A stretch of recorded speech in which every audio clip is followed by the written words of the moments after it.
Interesting fact, in 2012, I was on a national TV show along with 3 other guests. One of those guests had a wife which was a writer for a soap opera called Days of Our Lives. Some of those actors from that show were on a sitcom called Soap. Part of that cast was the cast of Friends, which had a connection to Smosh, a popular duo on YouTube, which, by chance, was with Kevin Bacon in 2016 for a movie called Angry Birds. I guess there is 6 degrees of separation, and me and Kevin, we're like that. Let's get to it.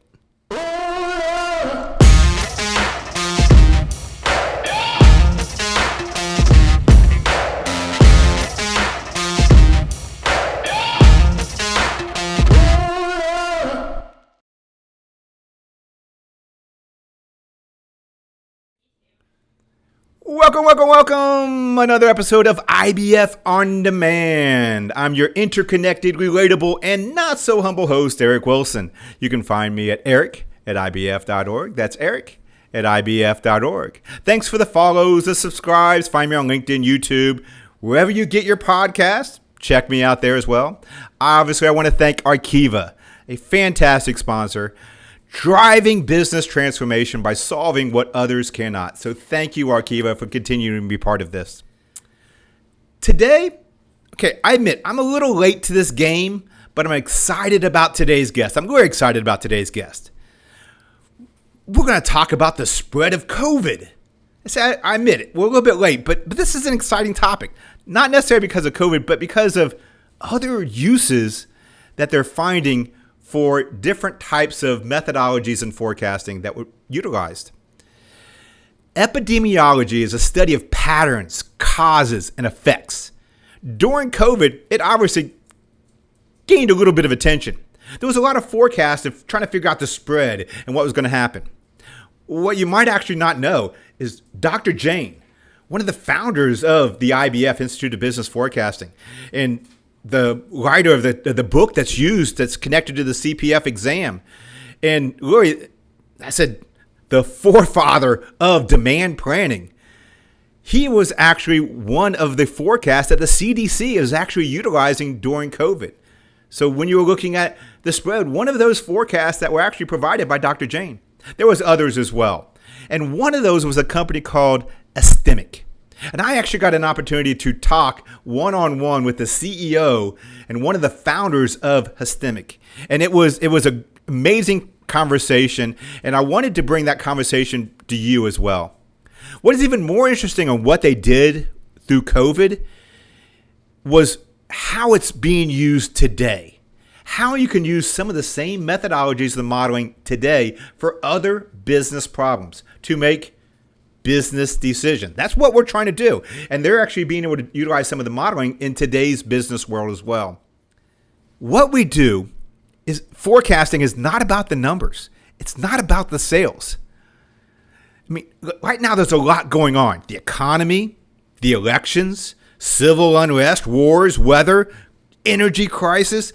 I mean, the list goes on. What we are forecasting is not necessarily a number. It's how consumers react to what is going on today. How the consumers are reacting to external stimulus. How consumers react to internal stimulus we do. Pricing, promotions. We're trying to figure out not necessarily a number, but ultimately what we do is try to figure out consumer behavior and how they react. How they react to constraints and how they react to other things as well. Epidemiology can look at patterns as a ripple effect. They can map the spread of a virus. But just think, can we map the spread of a social influence? Can we map the spread of other patterns that exist in consumers as well? I talk about predictive analytics a lot. I mean, and part of that is variables and understanding the why. Understanding the why and the drivers and the consumer behavior. So then we can model those into different types of forecasts. That's what we're talking about here. It's an extension of that. If we add geography, drivers, behaviors, and probabilities, we can start to model a lot more. we can model more than just COVID. We can model your customer as well. And that's what made this really exciting to have this conversation. It's the great what if. It's the great what if this happens? What if that happens? And start to be able to model that is valuable to any business. And that's what we're going to talk about today. And that's the reason I said I had a great conversation with this gentleman. I wanted to bring that conversation to you is what I wanted to do. Today's guest is John Cordier. John is the CEO of Epistemix, a systematic and data company. They are cutting edge in understanding the spread of infectious disease. But really, they're doing a lot more. John is a University of Pittsburgh CATS graduate. He is also the founder of a not-for-profit in Greater Pittsburgh area that empowers youth to become leaders for changing the culture of health. Recently, we talked, and I said I just really wanted some cool things he's doing, and I wanted to share them with you. So please help me welcome John. So welcome, John. I said we had a great conversation. I'm happy we can continue that conversation with our audience now as well. Yeah, thank you. Glad to be on. Yeah, so you got a nice little coffee shop vibe going on there, huh? I do. So glad we're rolling with it, and hopefully folks tuning in, there isn't too much in the background. But yeah, really glad to be on today. It just makes it a more natural, conversation. Two people having a latte and talking about epidemiology and predictive analytics. I mean, 'cause that's what people do all the time. So. Totally. The armchair epidemic forecasters are all over the place now. So yeah.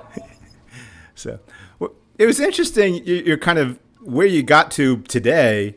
I mean, you're one of the co-founders, I guess, of Epistemix. Is that correct? Epistemix. Okay. And it actually came out of the University of Pittsburgh, I believe, and it's only about a couple years old. I mean, what was kind of the impetus of why it started, and what was the first thing it was kind of looking at forecasting? Certainly. So we're actually we're founded the company in 2018. We've been really in the market since 2020. But for the previous 12 years, we were the Center of Excellence for Modeling and Simulating the Spread of Infectious Diseases. And so with that as our background, we were funded by the NIH, funded by the Gates Foundation, and we were developing forecasting tools to better understand the spread of viruses in entire populations. Okay, so I mean, obviously, COVID had a little bit of an impact on prominence of your model and looking at the spread of infectious disease. I mean, the epidemiology is really the study of how something spreads or emerges in a population. So were you looking at, like, say, ripple effects? I mean, in our world, we're looking at level, trend, seasonality, noise. You're looking at ripple effect. Is the seasonality? I mean, you're looking at the noise piece of the drivers. How exactly are you looking at ripple and seasonality and drivers? Really great question. So when we're looking backwards at data, so you can do some backcasting to then help look forward. So what we identified from understanding the emergence or spread of infectious disease in a population is that in the United States, there are actually 9, we call them ontological units of epidemicity, meaning there's 9 regions in the country that behave differently from a seasonality point of view. And this emerges in the high level data when you say, well, why in the early or late spring are cases going up in the south but not in the northeast? And then in the fall, it kind of like inverts itself.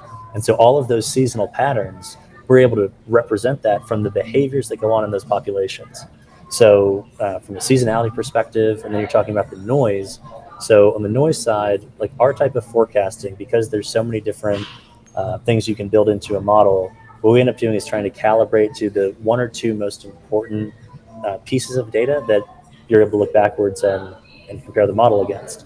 So for us in the disease side, even though we know that hospitalizations and reporting on deaths change over time, or we disregarded cases because case counts and all that was totally like way too noisy for us to have any accurate projections on. But using something that's a little more stable, so we use the signals of hospitalizations and deaths to actually account for what is the immunity in a population, what is the more realistic look at number of cases, active cases in any given community, all the way down to the sub-zip code, sub-census block level.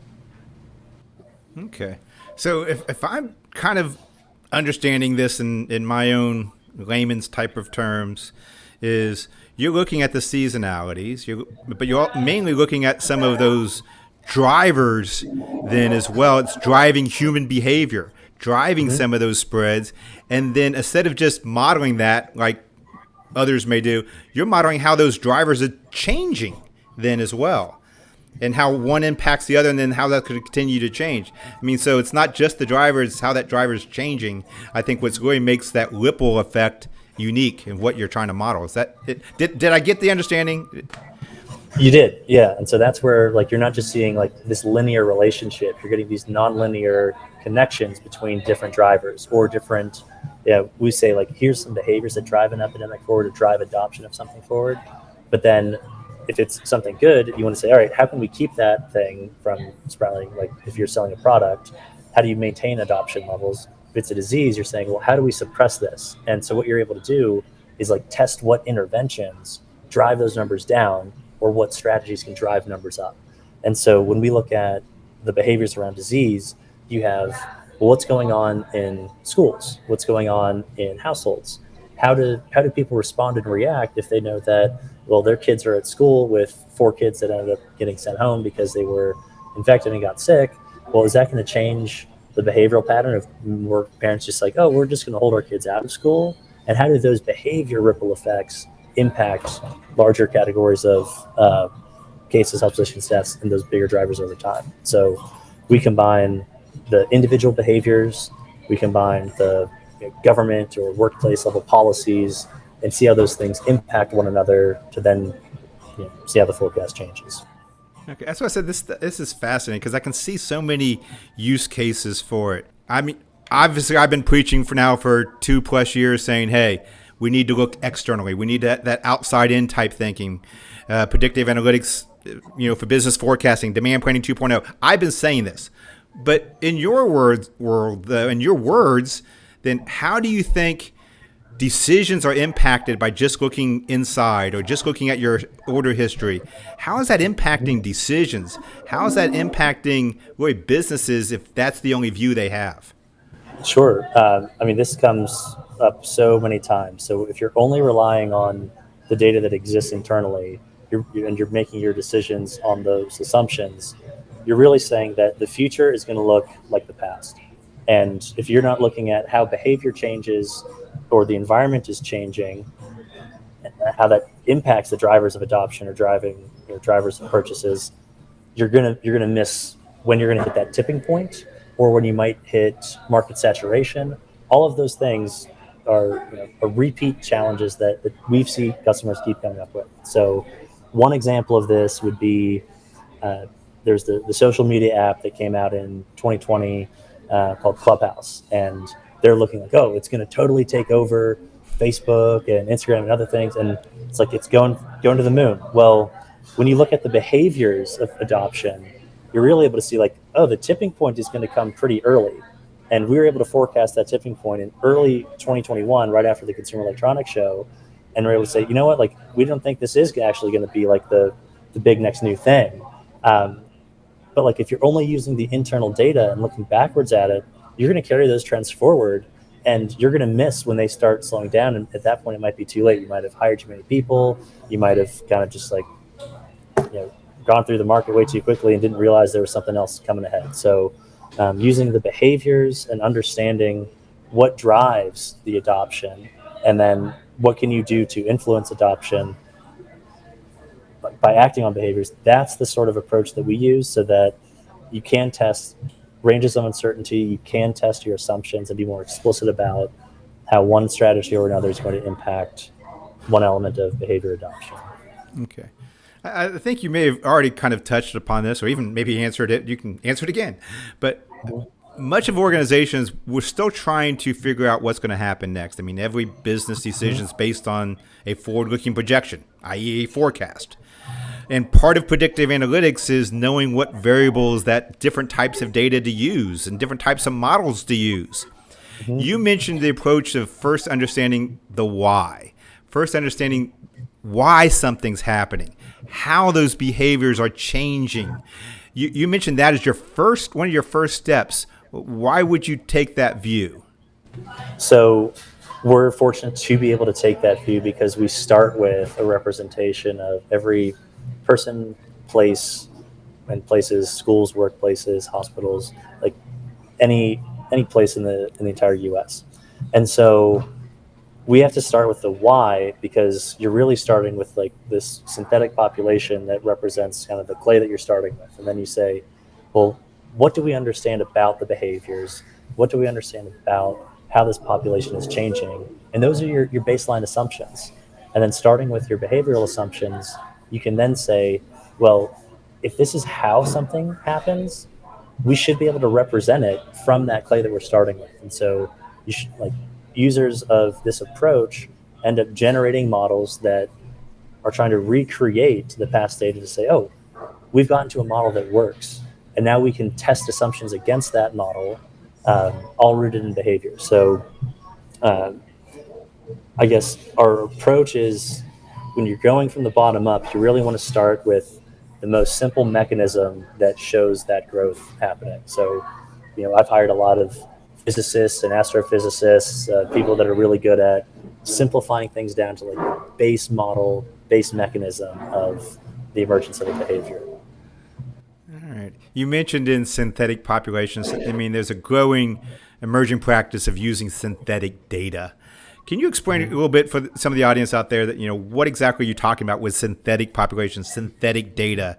What exactly? So you mentioned that astrophysics person explaining things in simple terms. Well, explain it to me in simple terms then. What's synthetic data?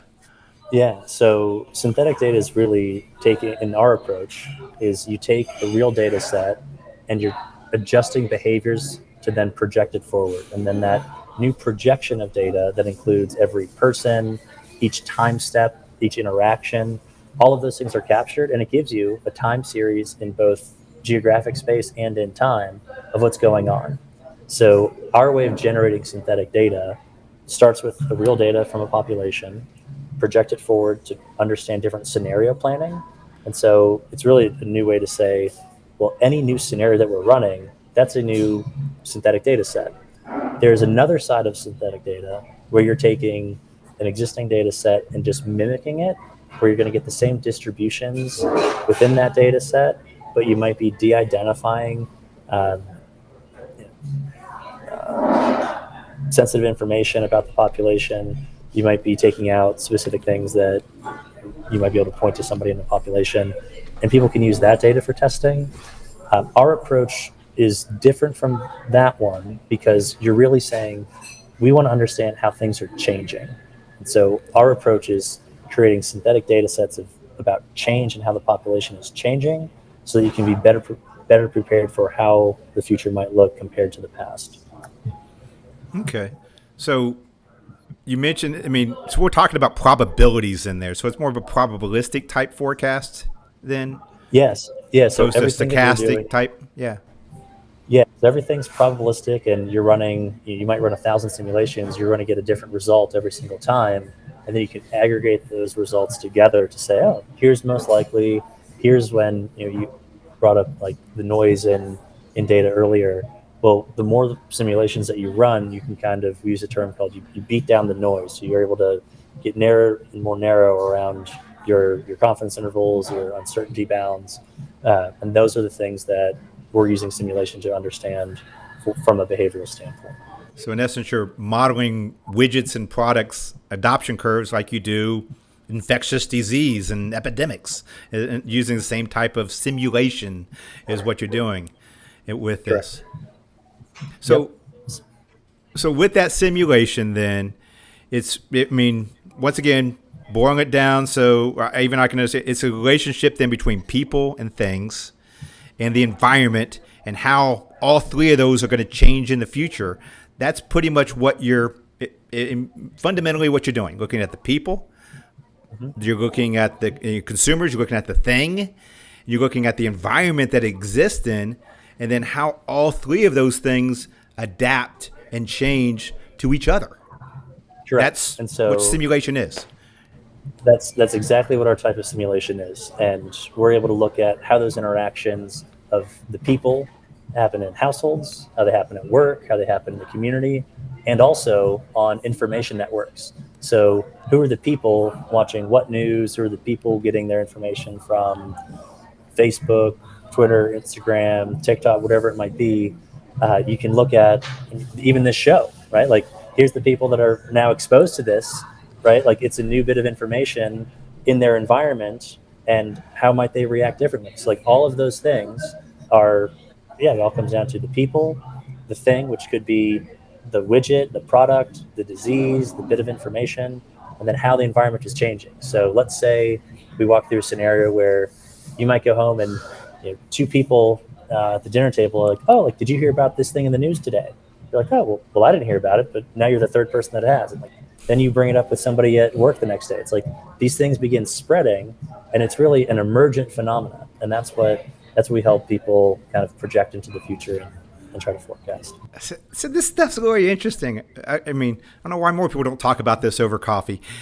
So with that, I mean, I can see how this works now. I better understand that.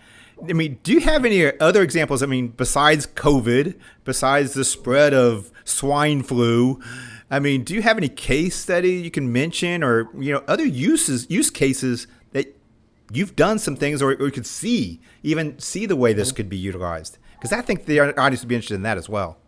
Yeah. So let's think new product in a new market. So we have a couple of customers that are new consumer apps. And what they're trying to understand is the demand for their app and what sort of network effect they're able to create. And they're using that to project demand, using that to test their marketing strategies of how they can influence demand. So one of the companies we're working with, a little shout out, they're called Earbuds. Earbuds is a new music sharing app that's going to be coming out. So let's say you use Spotify, I use Apple Music. We're actually able to share music on their platform across platforms.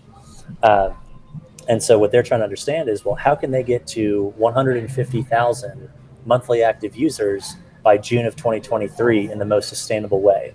And so they're testing, well, do we do an influencer-driven campaign?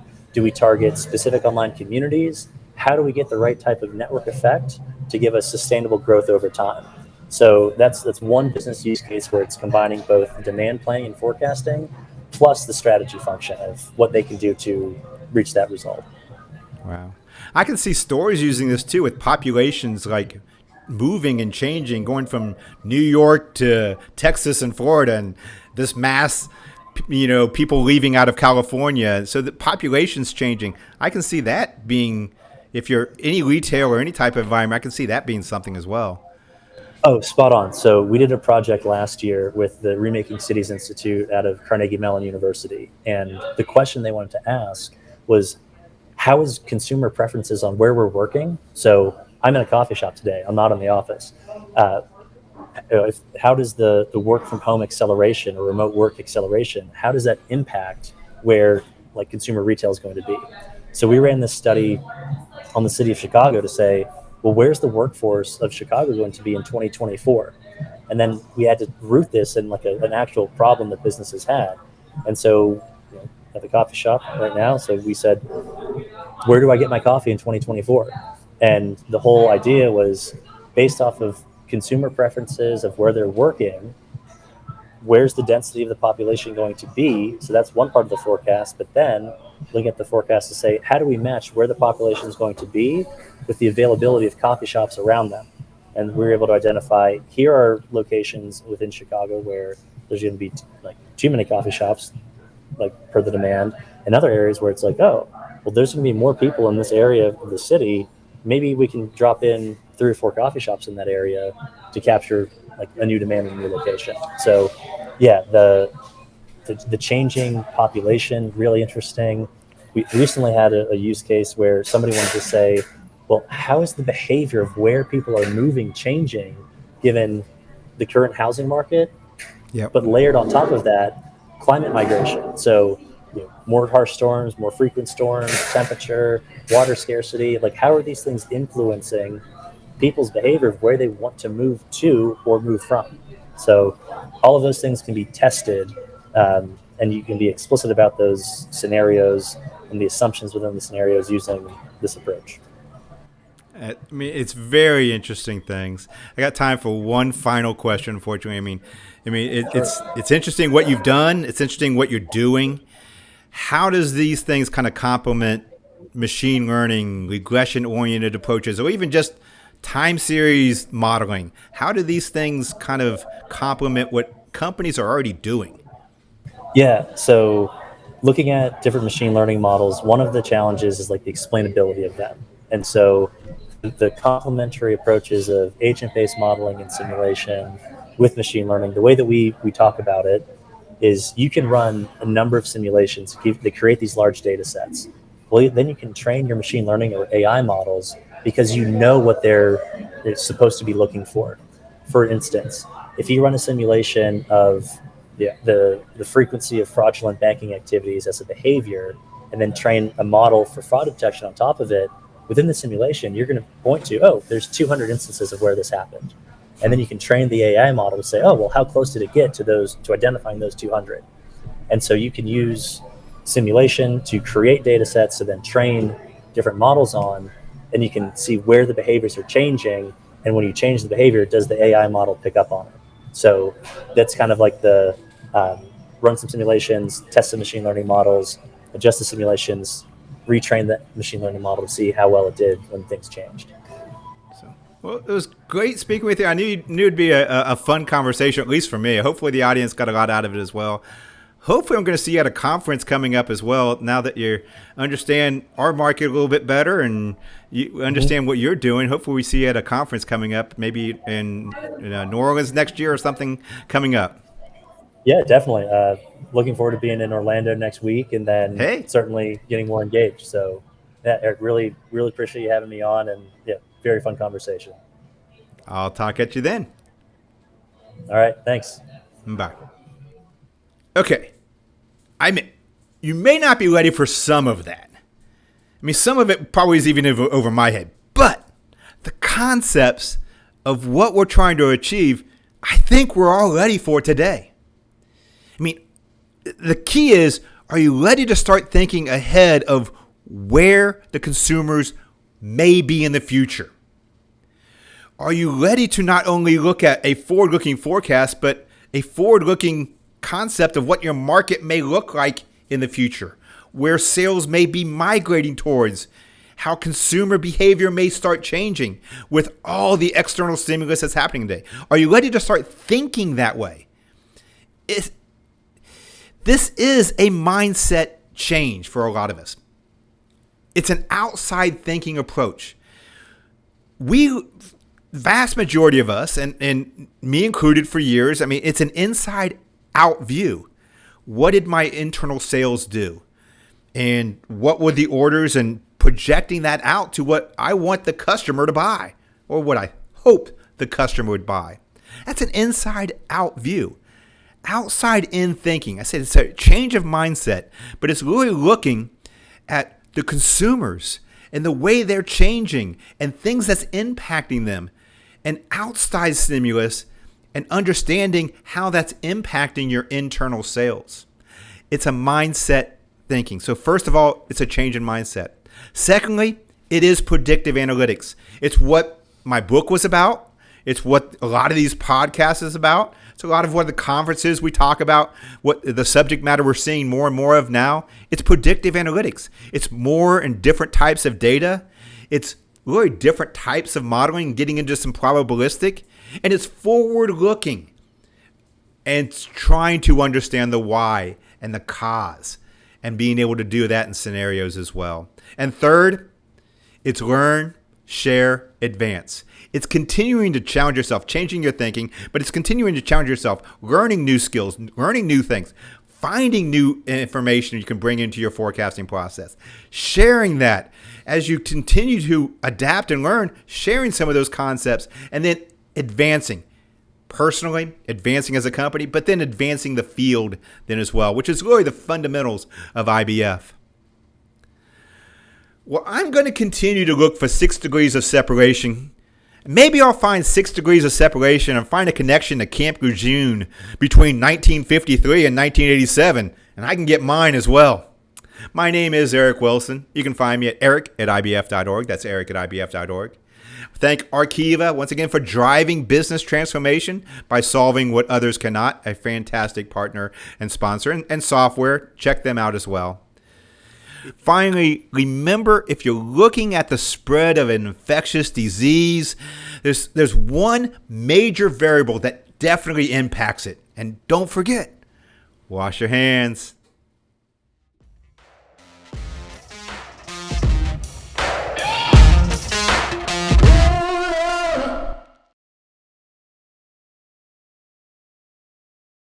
What I look like. So, yeah, and Eric, maybe you can just answer a question Okay. while she's acting like she's listening.